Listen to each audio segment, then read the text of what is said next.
All right, and we are live. Hello.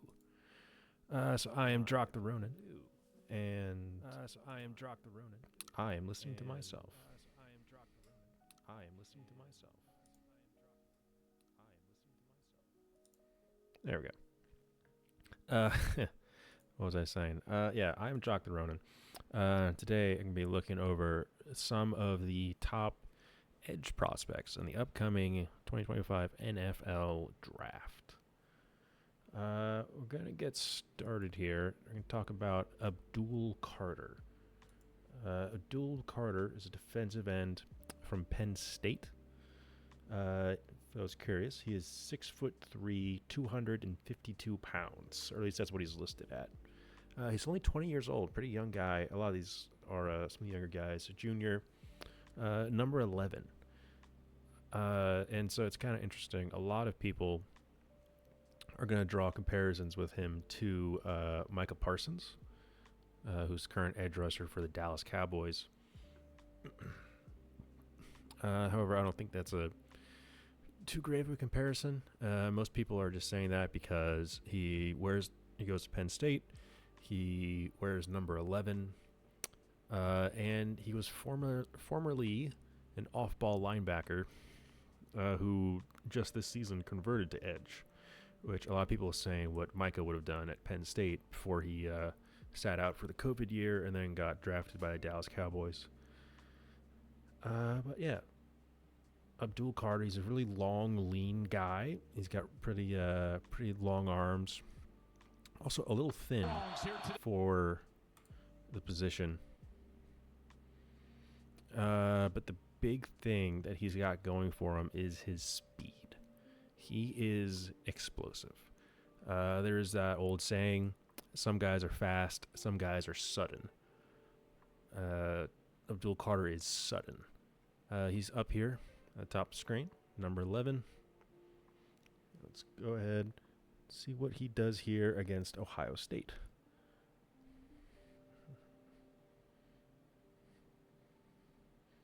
Yep. Bam. That was fast. Like that speed. That is blink and you missed it and he's by you. Let's watch it again. Slow motion. Let's go quarter speed, just because I feel like that's what we'll need. Ball is snapped. Look at this. Tackle still in his stance. Both guards starting to come out of the stance. Right tackle coming out of his stance because that's what right tackles do. The rest of the D-line only just coming out of their stances. But Abdul Carter already got a full stride. Fires upfield. Gets the outside of the tackle. He gets pushed, and so he kind of goes a little too far, but he's able to turn that corner and still get some pressure on the quarterback. That is rare speed. That is rare explosiveness. That is truly unbelievable. We can see some more examples of it.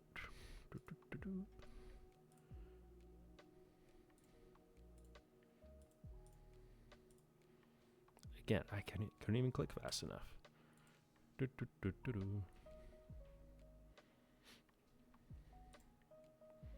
Yeah. So here he is. Again, the ball is snapped. The left guard, left tackler are still kind of in their stance. Abdul Carter fully ready to go.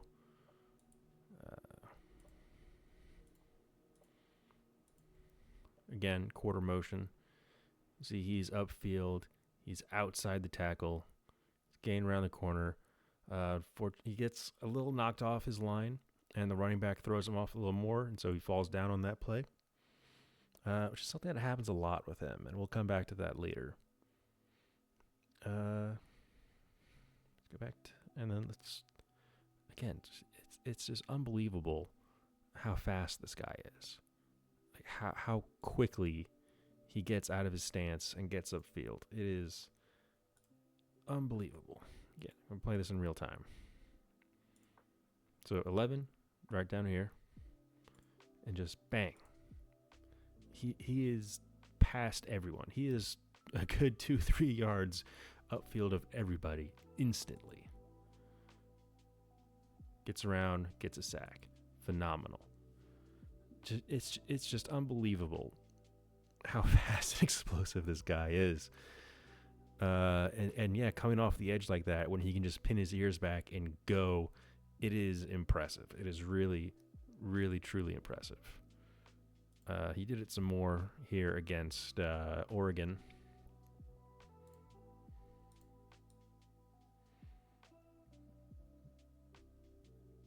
Isn't going to get there. One of these days I'll remember to mute it before I play. This play he is, I believe he's lined up down here at the bottom. Yep. So that play, he gets caught just a little bit. No, not this play. Yeah, so on this play, again, he gets upfield incredibly quickly, but I guess the tackle in this case was anticipating it. And it's a pretty good get off on his own. He's able to, and because there's a tight end right there, he had to much less room to work in. So he had to kind of run into the tackle in order to get up there. And so he did get grabbed here. And he gets basically ridden to the ground, which is like one of the issues he does have, and we'll get to it later, is I have some questions about his play strength, about how strong he is in the game. And again, number 11 lined up right here. I am mistaken. He's on the other side. Let's go back. Number 11 lined up over here. And you just see that speed that he has. That is just so incredible. And I also want to take a look at some of his short yards. And I meant short yardage situations, because in my opinion, short yardage plays is really where the rubber meets the road in terms of just like physicality, instincts, and play strength. So 11 right here, that's Abdul Carter. So they kind of, yeah, you see they've already snapped the ball and everyone is still walking up to get into position. So they kind of got caught off guard here, got caught flat-footed. He was able to keep his eyes in the backfield, read the play. Yeah. Half speed. They get kind of caught off guard. He's still getting set. The whole defense is still getting set. But he has the awareness, sees the ball get snapped, reads, gets inside, makes a tackle. Which is very impressive. To go from kind of being a little lackadaisical, or at least not in the correct mindset, I guess you could say, to then instantly reading the play, realizing where the play is going, get in the hole and help, stand up the running back, at least long enough for the rest of the team to get there. And again, he's up here. This time around, he gets kind of pushed out of the play because he is this, tall, long, lean guy. He doesn't have a lot of mass to him. He doesn't have a lot of muscle, I guess you could say. And he's only been playing as, a full-time edge rusher for just this season. So it takes time to really develop those instincts on how to really brace yourself to hold up in the short yardage game against some of these big, powerful linemen. You come down here, and they get him. Let me see it from the other angle. And Oregon's left tackle, Connerly, I believe is his name. He's actually pretty good. He's another guy who's coming out of this draft. He's not bad. Might take a look at him later.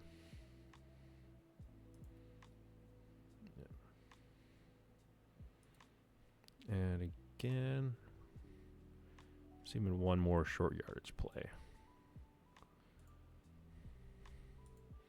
Again, lined up over here, just in between the tackle and the tight end. Ball gets, he's a little slow off the snap there, and just isn't really able to get much done, unfortunately.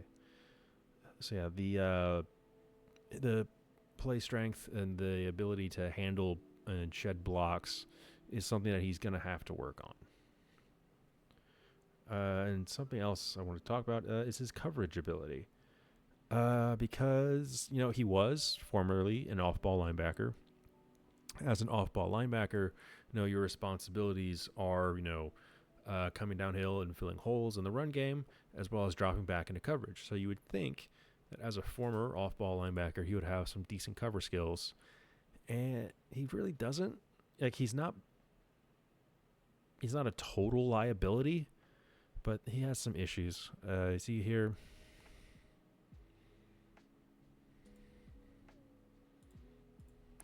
so what happens on that play? Not this play, the next one. Yeah, so he drops into coverage. So instead of rushing, he drops back.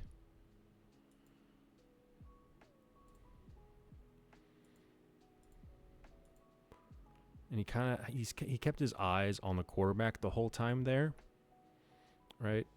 And the quarterback kind of looks over to the sideline where this receiver is, and immediately he kind of bites on it and heads that way. But instead, it goes to this other receiver going upfield. So he kind of got baited on that a little bit, which, you know, he's going to be a lineman, defensive lineman in the NFL. So you wouldn't expect him to be dropping into coverage all that often, but it's something that he was asked to do. So we're going to look at it and see how he does with it. And it's okay-ish. And again, here he is, number 11. He's lined up, stood up here. He's going to drop back into coverage. Takes one step. And that time, he actually made a pretty good read. He saw where the quarterback was going, ran after him, and managed to make the tackle on that for a short gain on 3rd and long, which is always good to see. Let's go back to the Oregon game. Or Ohio State, excuse me. They're both O schools. Forgive me.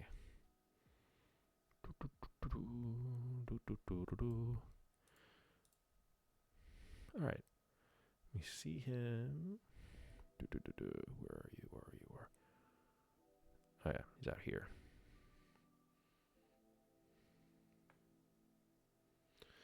Yeah, so he's going to drop into a zone here. What? Did he drop into a zone? Oh, yeah, he did. Yeah, so he drops back. Let's get back to the actual play. Half speed. Yeah, so he's actually lined up as a middle linebacker here. He kind of dropped into coverage. He sees the tight end came out. And here, this is pretty good. This is pretty good coverage. You have the only guy who's really open is number 4 down here, but we have number 3 from Penn State coming over this way. Who's got an eye on him.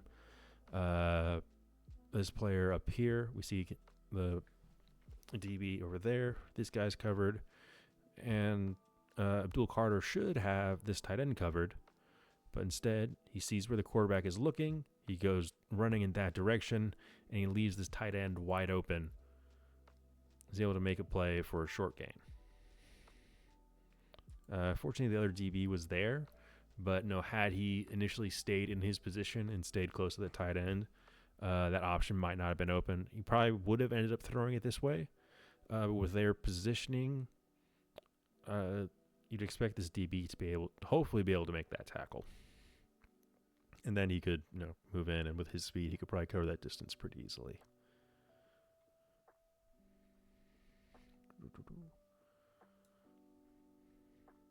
I got one last example of his coverage ability. So again, here he's lined up as a middle linebacker. He's going to drop back. He's going to keep his eyes on this crossing wide receiver, move in that direction. Realize, oh, the quarterback's looking upfield. He's not looking at that guy. He moves up. Kind of helps force him out of bounds. Okay. So coverage is a little shaky. Sometimes it's good, sometimes it's bad. He can get a little pulled off his assignment by the quarterback's eyes, which can be a problem. And one of his other issues he has is with shedding blocks. So once he's a big, long, explosive guy, but his upper body strength is going to take a little while to develop.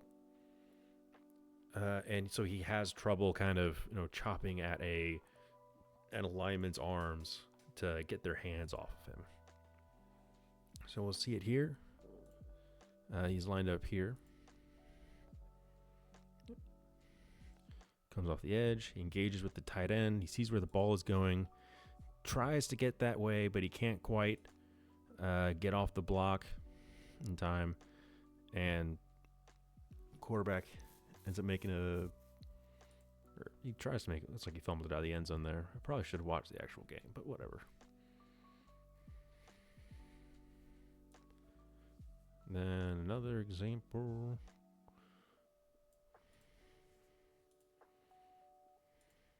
Here we go. Again, he's lined up over the left tackle.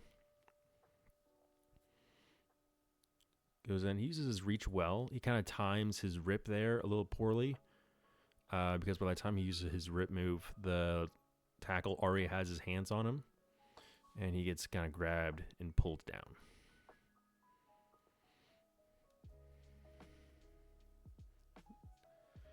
And something else that I'll notice about Abdul Carter, I mentioned it earlier, is that he falls down a lot.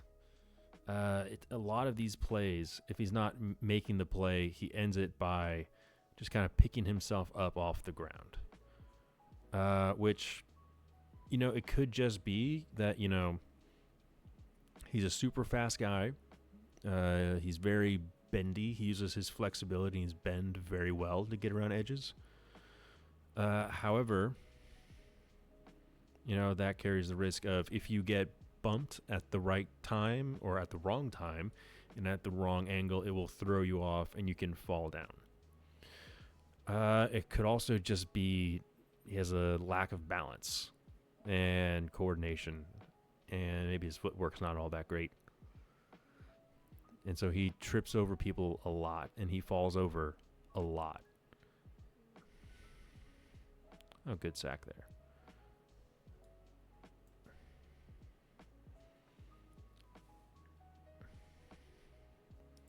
Oh, yeah. And that time he made he did not make a great read on this play, which is another thing that I have some concerns about.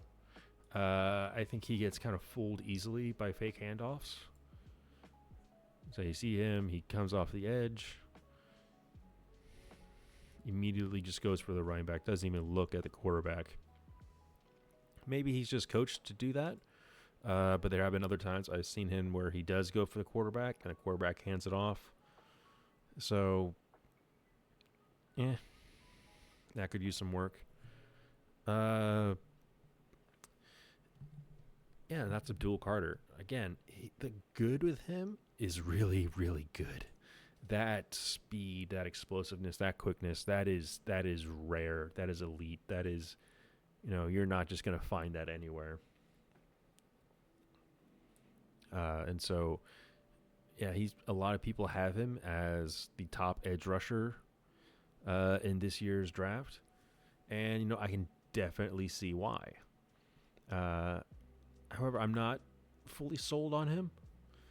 I think a lot of people have gotten enamored by the jersey and the number and the school and the background as the off-ball linebacker and are comparing him a lot to Micah Parsons, which I I don't think that's an accurate comparison. I feel like a more apt comparison would be Kayvon Thibodeau, who, yeah, see, again, right there, fell down, who is, very athletic, very quick, very bendy, but kind of lacks some play strength, lacks some power, doesn't have like the best instincts. And so I think, and has much more similar measurables. That's my opinion on him. Next, we're going to talk about, it's from Tennessee, is James Pierce Jr. James Pierce Jr. He's very similar to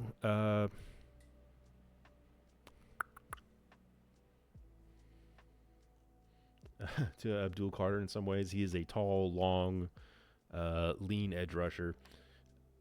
James Pierce is 6'5", so he's a couple inches taller than Abdul Carter, but he's only 243 pounds.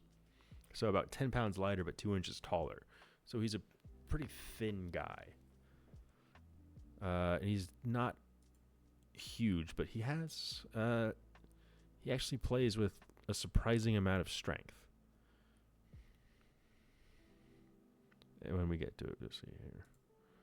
Okay, number 27. So he's here, lined up at the bottom of our screen. And he's also a very quick, very explosive guy. Bang, upfield, around, forces the quarterback out of the pocket. That's that's very good. Very quick, very bendy. Used his hands well to keep the tackle's hands off of him. Got around the back of the pocket and flushed the quarterback out. That's excellent. The only thing that would have been better is if he had gotten a sack. But you can't get it on every play, so that's the next best thing. And here we see him here. Again, lined up on this side. Gets upfield, gets around, chases after the quarterback. He falls down there, which is not great. You don't like to see that. You wish he could have, stayed on his feet and maybe like lunged, timed his lunge a little bit better to get a hand on the quarterback, maybe trip him up. But, yeah. He did a really good job on that play.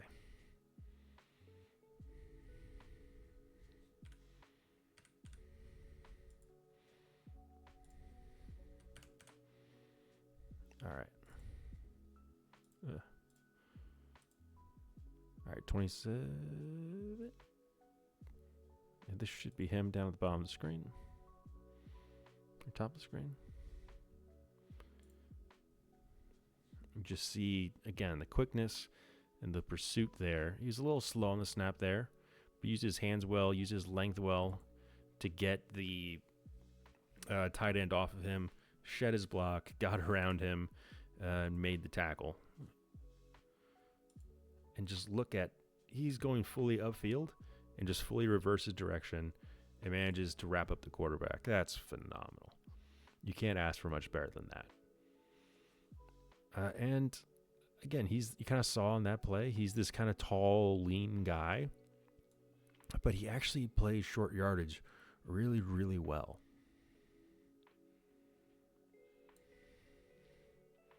At 35, he's somewhere in here. We'll get a better look at him in a second. See from a different angle, he's right here. At the snap, he's going to come barreling through this hole. He's almost going to get through, but the tackle gets an arm around his chest and around his, I think he kind of caught the helmet there a little bit, but you can see even in that tiny, tiny split second, he's looking this way, watching the ball. He's able to read that the quarterback is going out that way, and he's turning in that direction. And if the tackle hadn't stuck his arm out like he did and gotten in his way, I think he would have had at least a decent chance of at least getting a hand on him. Ball snaps. He sees it the whole way. Tries to turn. He gets grabbed. Yeah. Would have been nice if he had been able to make a play there. It's always nice to make a play, but that's about as good as you can ask for on that. And then another really impressive short yardage situation. Here we go. Here you go. Bama ran up to the line. They still have 34 seconds on the play clock, so they basically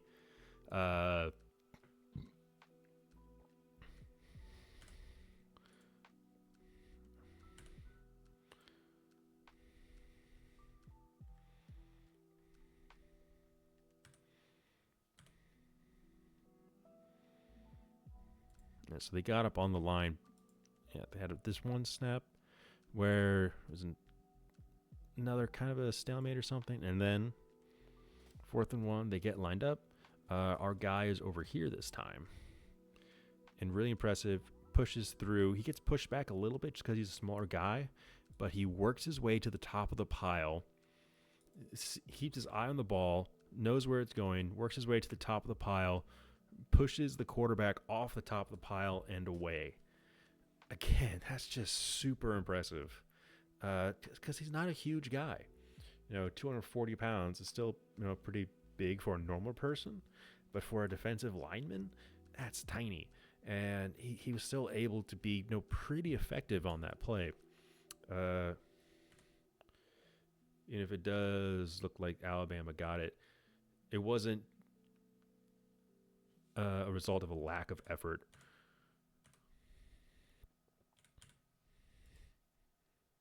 But again, yeah, very good instincts, very good eyes, very good nose for the ball. Worked his way through traffic really, really well. And he's not just fast. He knows how to convert that speed to power, to get off quickly, engage with the linemen, and then force them upfield. So you can see that here. So build up. Yeah.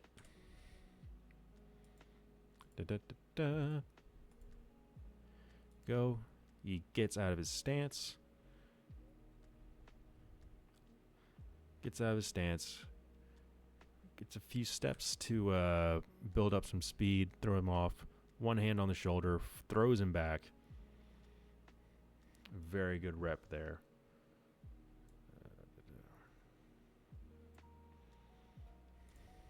See it again. He's lined up down here. Comes off the ball, chops his feet, drives into the tackle, pushes through, gets some pressure on the quarterback.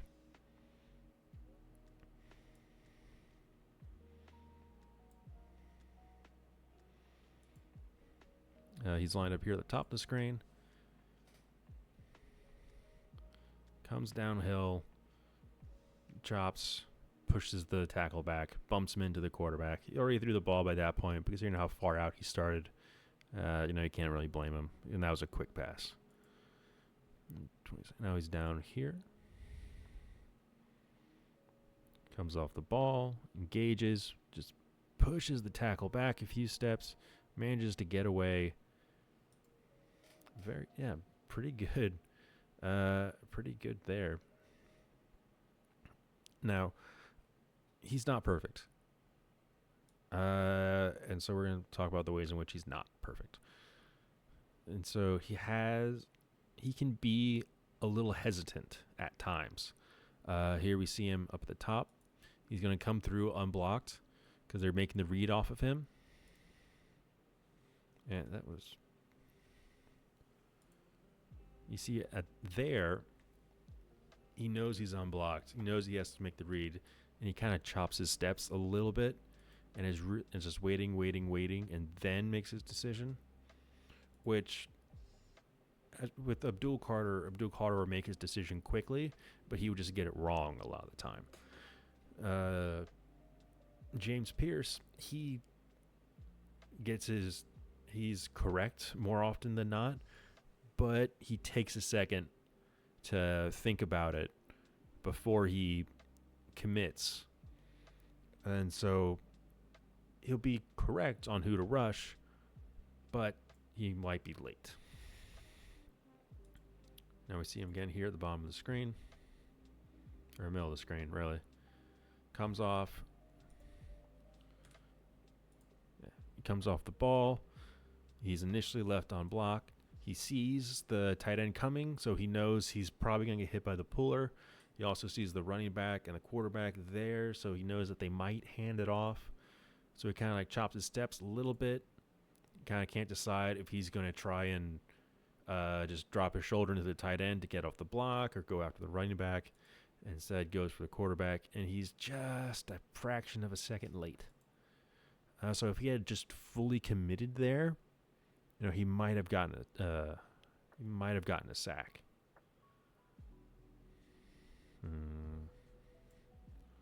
And one last time, bottom of the screen comes up. He wins so quickly here. Sweeps the hand, gets inside. He wins so quickly there that I think he thought something was coming, so he kind of chops his stance, breaks down for a second, probably expecting something, but then realizes the quarterback is right in front of him and tries to lunge for him. He does manage to get a hand on his ankle and kind of trip him up a little bit, but still kind of shows that little bit of hesitation that he has. And there have been a few examples in other games where he just wins off the ball so quickly that he thinks he was just let through and he's about to get they're trying to make a read off of him, or that they have a puller coming, and sometimes they are, sometimes they're not, and he just won that quickly against this man. And then one of the other little knocks against him that I saw is a little bit of effort. So you see on this play, he gets around the tackle, he sees the quarterback running, and he just kind of jogs after him. I'll put it in normal speed so you can see. He just kind of jogs.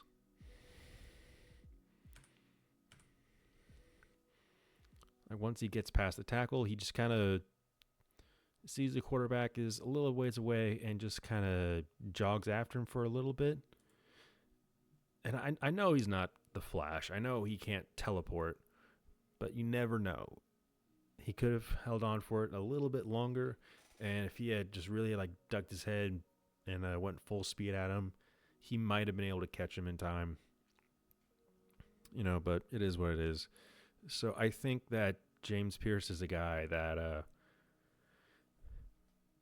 if you have a coach, you can get him to just commit more, to get him more motivated, to just pin his ears back and rush at people full speed.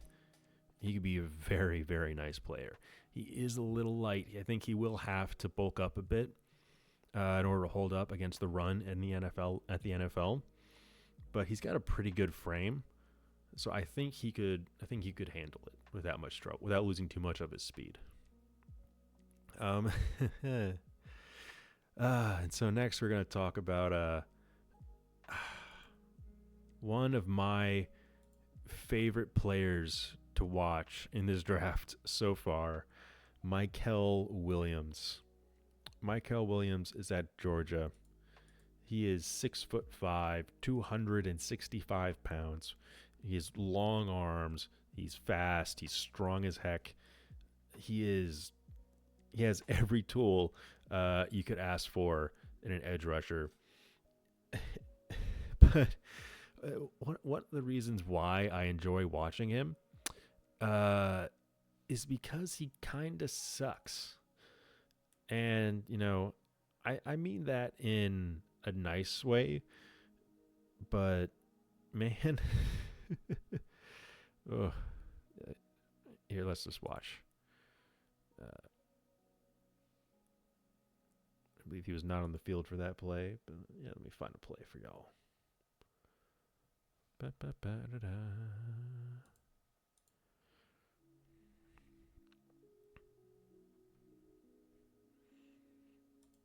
So, there he is. Okay. It takes a second sometimes. So he's lined up here, across from the tackle.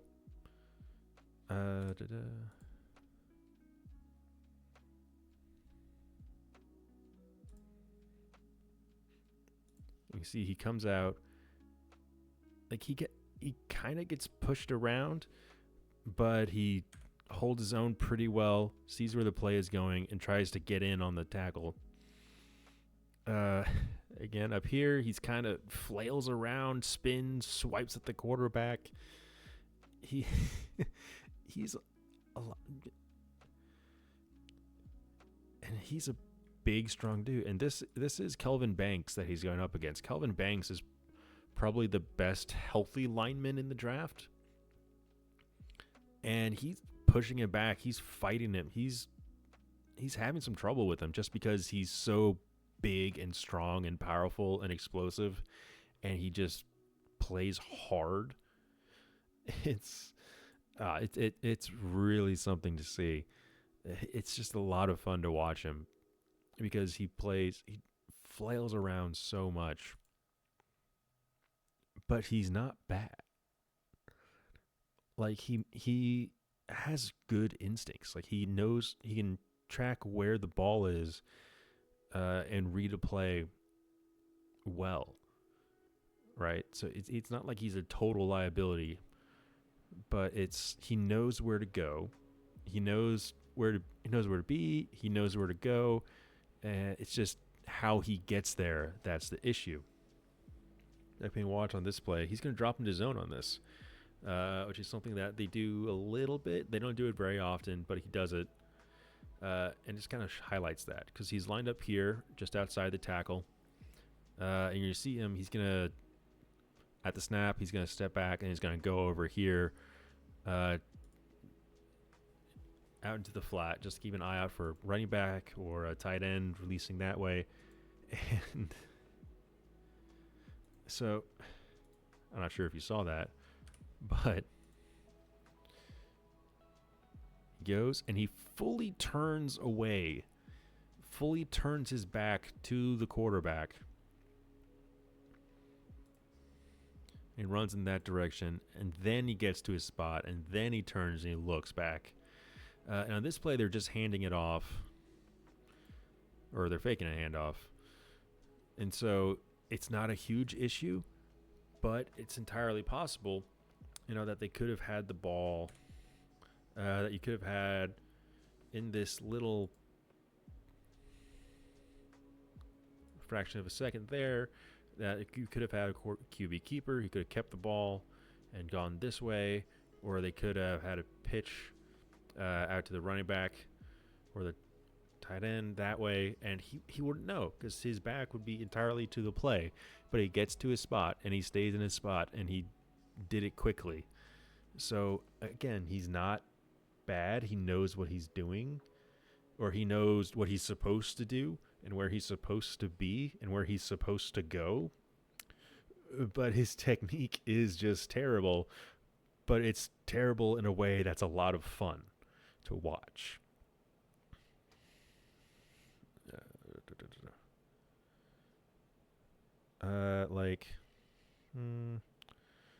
Let's see, it's a good play. It's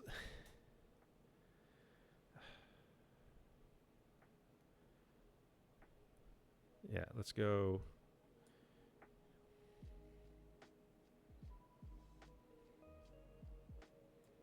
Let's go here. He's lined up down here. Gets off the snap. Just kind of barrels into the left tackle. Just bashing his way through. Runs into the right tackle, who wasn't even trying to block him. But yeah, he helps kind of flush the quarterback out of the pocket there just because he's not very technical. He's not very clean. He's not smooth, but he's just disruptive and he's physical. And it's amazing to watch. I love it so much.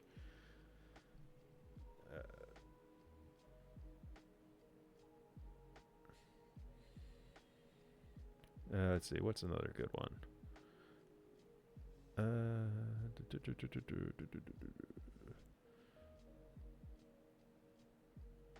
All right, here we go. And he's just big and strong and physical, and he plays like he doesn't care. It's fantastic. And we're going to see here just how strong and physical he is, because so they're dropping back. The running back's going to try and slip through in between the left guard or the right guard and the right tackle. which is exactly where Michael Williams is going. And all three of them are basically going to be squaring up with him at one point, and he just barrels through them.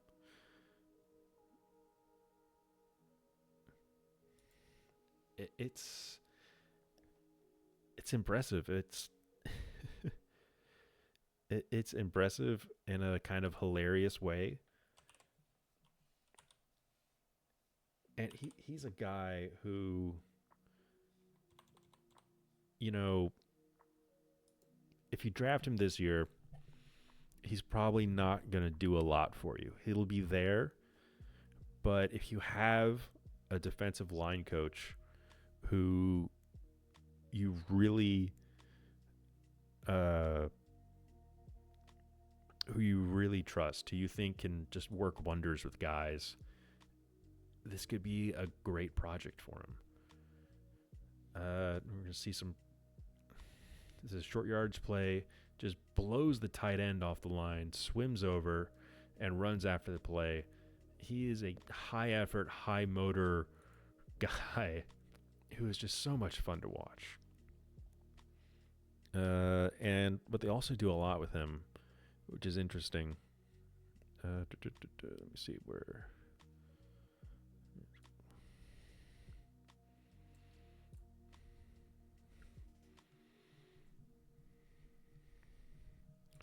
Yeah, so he's here, and so he's lined up basically across from the guard, and so they'll put him in as almost like a D tackle at times. And he's actually pretty effective at rushing from here. You see, he just pushes the guard back, gets inside, gets a handful of the quarterback. Might have grabbed his face mask there, as you can see. Yep, he did. There's a flag. It happens. Because again, he's like he's good at like reading plays. He has good instincts. He has good football IQ. He knows where to be and where to go. It's just his technique is the problem. So, and he is playing at Georgia. Georgia has produced a lot of really good, really smart, defensive players. And so that does kind of raise some questions about his coachability. I'm not totally sure of his background and how much football he's played, but I feel like if you really trust your D-line coach, you could turn this guy into something pretty good. And even if you can't, his physicality, his effort is good enough that I think, you still get a guy who's usable. And again, so see here, he's down here. He's dropping back in coverage again. He's keeping his eye on the running back who comes out of the backfield and releases. And he kind of jams the running back, but he does it by smacking him in the face, which is like, he's sloppy and it's hilarious and I love it. And so, okay. This is where we're going to get a little controversial. Because the next guy we're going to take a look at is Nick Scorton from Texas A&M. So, Nick Scorton, he's a big guy. He is 6'4", 285 pounds.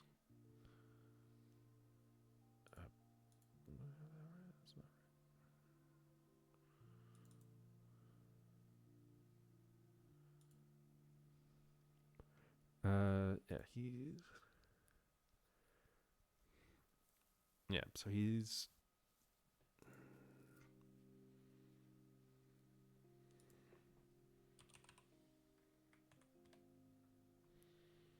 so he's number 11 for A&M. And a lot of people really like him. And, I can see why. Because he's 6'4", 285. He's a big guy. And for a guy his size,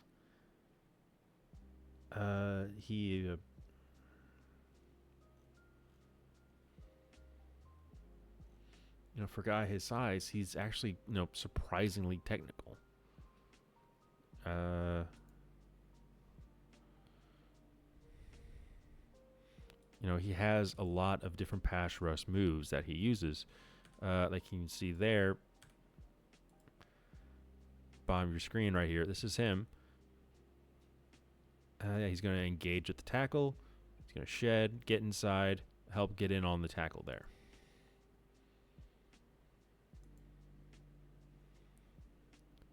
However,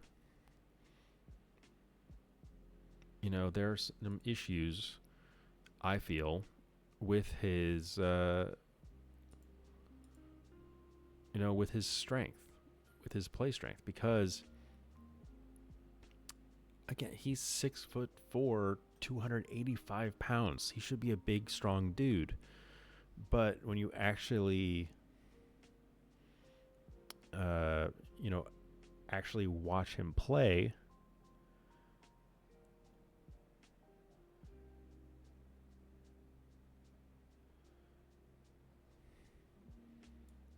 his, you know, his play abilities don't really line up with some of his stats, because he's right over here at the top of your screen here, and you can see with his build that he kind of has, like, all his weight is in his torso and in his abdomen, and he has kind of long, skinny limbs.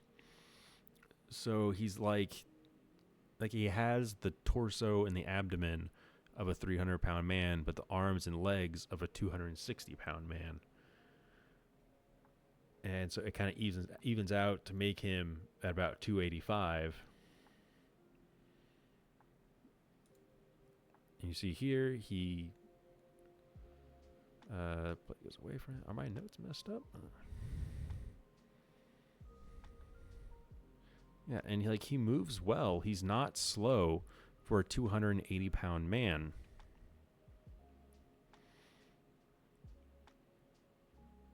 But the way he plays, you know, he tries to play like he's,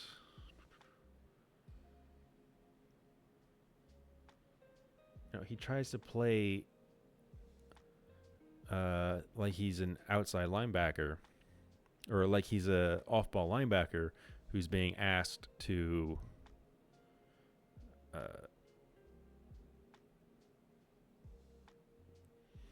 like he's an off-ball linebacker who's being asked to rush the passer, and not like he's a 285-pound man who's rushing the passer.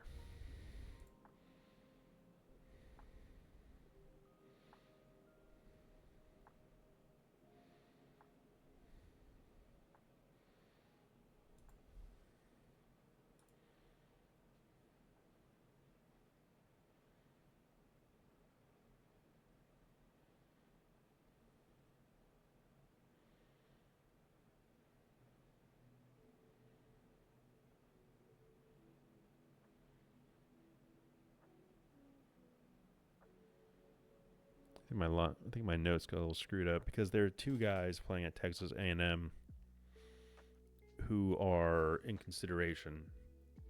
The other guy is Shamar Stewart, who's number 4. And so I think when I was taking notes on, I was trying to take notes on both of them at the same time. And so I think I kind of got them mixed up a little bit here and there.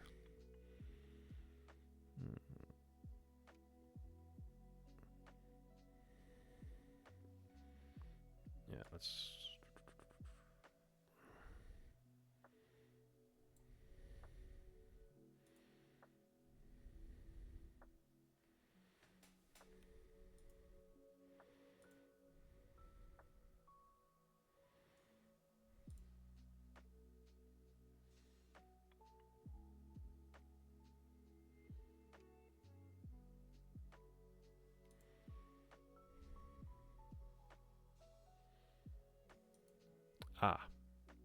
Actually, I know what I did wrong. I'm looking at the wrong tape.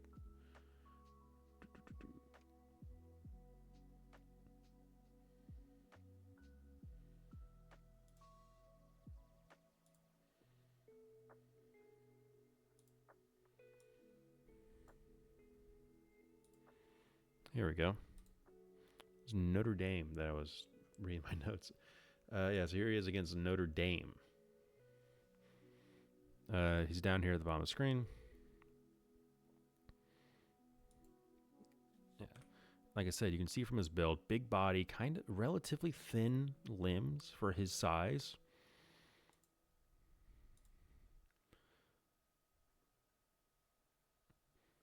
Uses a decent technique there, but gets kind of pushed around a bit. Comes off the other side. Kind of manages to push the right tackle back a little bit. On this side, he gets pretty much stalemated by the tight end, which is one of his issues. When he's having to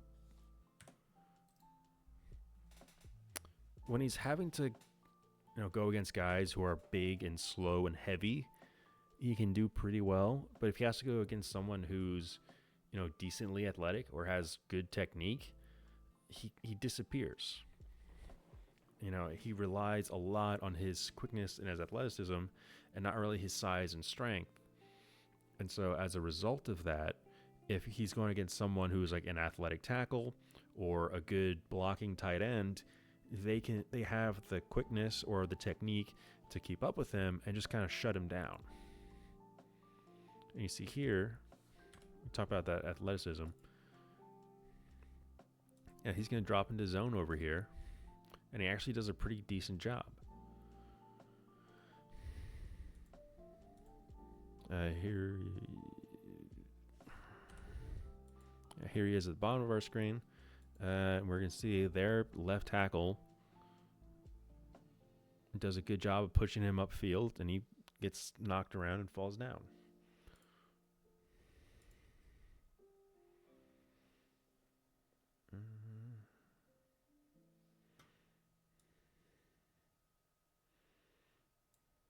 And despite his size, you would think he could play strong, but he's really not that physical. Like here he is. He's going up against the right tackle. He engages. The tackle gets a hand on his jersey, and he just couldn't really do anything. And there he gets stood up by the right guard.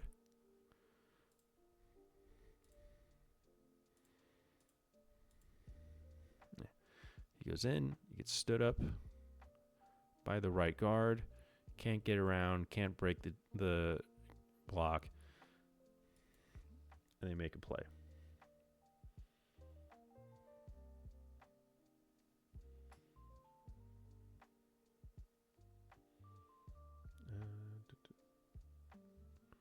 Let's go to 412.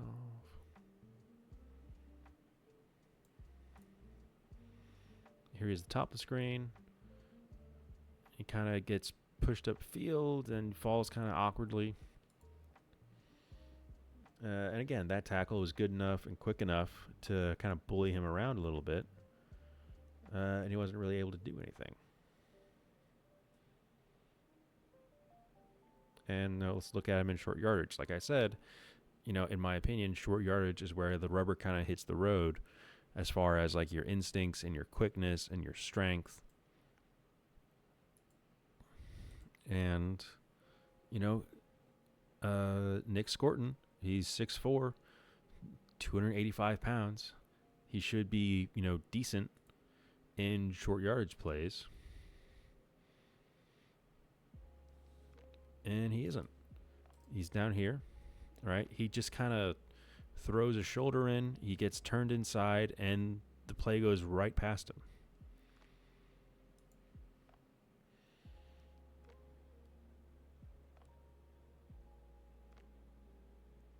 And so it's like, it's kind of frustrating to watch because you see it. You see like, oh, he's got good quickness. He's got long limbs. He has like some good technique. He has a variety of moves that he tries. But then it doesn't quite come together. And here he is down here. He stands up basically immediately, gets stood up more by the tight end and the right tackle. Does nothing.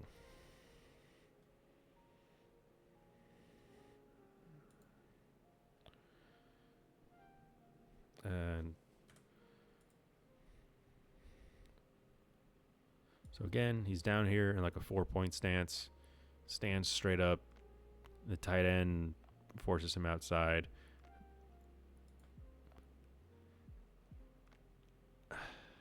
Like, some people love this guy. Some people have him as the best edge rusher in this class. I don't see him as that, because he's not really a great edge rusher. Right? Like, you look at his stats, and I know stats aren't everything. They don't always translate to the NFL. But you see here, tackles 37 total, 27 solo, 5 sacks, which is not bad.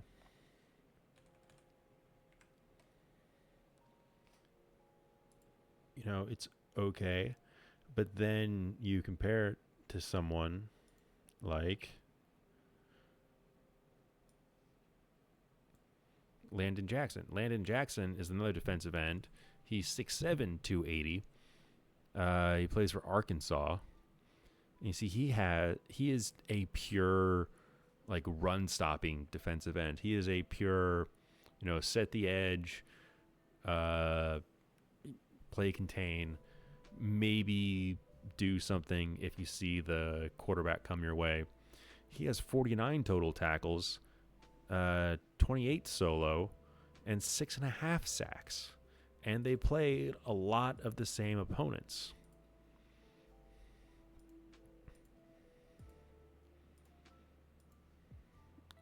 And it's like, you want me to believe that this guy is the best edge rusher in the class, and he's not even putting up close to the same. He's putting up similar stats to a guy who a lot of people have a third round grade on, who's not even really a pass rusher. I don't know what to think about Nick Scorton. I haven't gone and like ranked anybody yet. I might do it eventually, just so I can say I did. Man, and I have no idea where to put Nick Scorton, because you see it and you can understand why people like him, because he checks so many boxes. But those boxes are checked with asterisks. He's big, yes, but you have questions about his size. But his build is weird. It's all in his torso, and so he doesn't really bend well, and his limbs are kind of thin, so he doesn't really have that much power. He's quick for his size. Yes, asterisk, for his size, he's big. There are guys in this draft class, and he relies a lot on his speed and quickness to win. But his quickness is not so great that he can, overcome his lack of bend. It's I don't know what to think about him, honestly. If someone else wants to draft him, go ahead.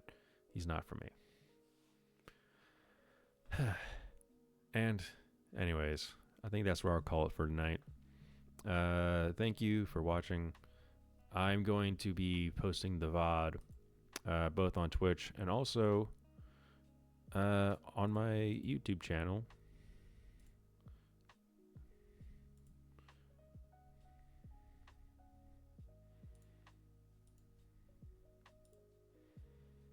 If I can get there. Ugh. Yeah, whatever. Yeah, on my YouTube at Drog the Ronin. And so you can watch it there. I might do some more streams throughout the week. Just some like gaming or whatever. But we'll see. And thank you for joining me. Have a good night.